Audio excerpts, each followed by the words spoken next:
नेता नवाब अहमद हमीद कांग्रेस में शामिल। बागपत के आरएलडी नेता नवाब अहमद हमीद कांग्रेस में शामिल हो गए हैं। लखनऊ स्थित कांग्रेस पार्टी कार्यालय में प्रदेश अध्यक्ष अजय राय ने उन्हें सदस्यता दिलाई।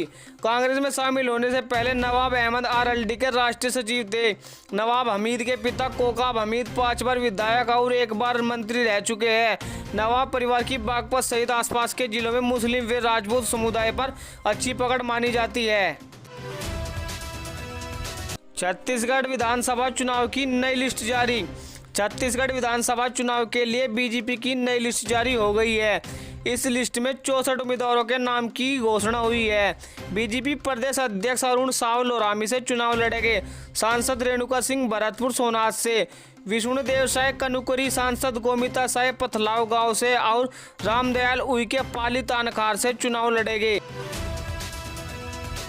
एक कॉल पर घर आएगा कुशल कारीगर, मिलेगी 29 सुविधाएं। यूपी सरकार ने सेवा मित्र प्रोटोल और टोल फ्री नंबर 155330 जारी किया है। इस नंबर पर plumber, doctor, carpenter, electrician, mobile repairing, AC service सहित 29 प्रकार की सेवाएं मिलेगी। सिर्फ एक फोन कॉल पर संबंधित सेवा का कुशल कारीगर आपके घर पहुंच जाएगा। प्रोटोल पर सभी सेवाओं के कुशल कामगारों की अलग अलग फीस तय की गई है। शहरी व ग्रामीण दोनों क्षेत्रों के लोग इस सुविधा का लाभ ले सकते हैं। सीएम योगी के खिलाफ किसानों ने खोला मोर्चा। मुजफ्फरनगर जिले के गन्ना किसानों ने सीएम योगी के खिलाफ मोर्चा खोल दिया है। गन्ने की फसल का मूल्य बढ़ाने और उचित रेट पर बीज उपलब्ध कराने की मांग सहित 6 सूत्रीय अपनी मांगों को लेकर किसानों ने किसान क्रांति यात्रा निकाली। किसानों ने अपनी मांगों को लेकर सीएम को संबोधित ज्ञापन जिलाधिकारी को सौंपा।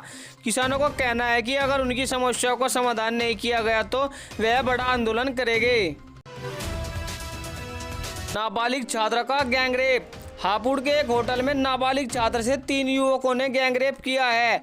पुलिस के मुताबिक पीड़ित छात्रा मेरठ की रहने वाली है। तीनों आरोपियों में से एक उसे बहला फुसलाकर हापुड़ में मोदीनगर रोड स्थित एक होटल ले गया। होटल में उसने अपने 2 अन्य दोस्तों के साथ इस वारदात को अंजाम दिया। पीड़िता के पिता ने तीनों आरोपियों के खिलाफ केस दर्ज कराया है। पुलिस ने आरोपियों की तलाश शुरू कर दी है। एएमयू में फिलिस्तीन के समर्थन में नारेबाजी। अलीगढ़ मुस्लिम यूनिवर्सिटी से फिलिस्तीन के समर्थन में एक वीडियो तेजी से वायरल हो रहा है। इसमें छात्रों ने भी इजराइल के खिलाफ नारे लगाए हैं और अपने हाथों में एएमयू स्टैंड विद फिलिस्तीन जैसे पोस्टर लिए हैं। हालांकि एएमयू में प्रशासन की ओर से इस संबंध में कभी कोई प्रतिक्रिया नहीं आई है। बता दें कि इजराइल और फिलिस्तीन के बीच चल रहे युद्ध के बाद देश के प्रधानमंत्री नरेंद्र मोदी ने इजराइल का समर्थन किया है। 37 सीटों पर निषाद पार्टी का फोकस। लोकसभा चुनाव को लेकर निषाद पार्टी के प्रमुख वे यूपी के कैबिनेट मंत्री संजय निषाद ने बड़ा ऐलान किया है। उन्होंने कहा है कि यूपी की 37 सीटों पर निषाद वोटर्स की संख्या 3.5 लाख से ज़्यादा है, इसलिए हमारी पार्टी यूपी की इन 37 सीटों पर फोकस कर रही है। हमें यकीन है कि चुनाव में निषाद पार्टी को सम्मानजनक सीटें मिलेगी। इस बार निषाद पार्टी अपने सिंबल पर चुनाव लड़ेगी। आगरा लखनऊ एक्सप्रेस पर पलटी बस। आगरा लखनऊ एक्सप्रेस पर बड़ा सड़क हादसा हुआ है। यहां रविवार रात नोएडा से वाराणसी जा रही एक प्राइवेट बस माइलस्टोन 20 पर डिवाइडर से टकराने के बाद पलट गई। बस में कुल 34 यात्री सवार थे। सभी को इलाज के लिए सामुदायिक स्वास्थ्य केंद्र फतेहाबाद में भर्ती कराया गया है।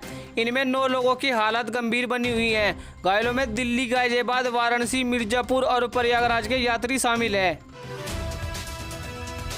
इस प्लान से कम होगी किसानों की परेशानी। यूपी सरकार ने इस साल रबी फसलों के लिए प्रदेश में 448 लाख मैट्रिक टन अनाज उत्पादन का लक्ष्य रखा है। सरकार खाद्यान्न के साथ साथ दलहन व तिलहन पर भी इस बार फोकस करेगी। इसके लिए अधिकारियों को लागत कम करने और समय पर बुआई शुरू करने का आदेश जारी हुआ है। योगी सरकार ने कहा है कि शासन किसानों को धन की जरूरत, खाद, कृषि यंत्रों की आवश्यकता और ट्रेनिंग के साथ साथ हर जरूरत को पूरा करेगी। माफिया अतीक अहमद के दोनों बेटे रिहा। सीडब्ल्यूसी के आदेश के बाद माफिया अतीक अहमद के चौथे बेटे आजम और 5वें बेटे आबान को बाल सुधगृह से रिहा कर दिया गया। आजम और आबान को अतीक की बहन सहीना सुपर्द किया गया।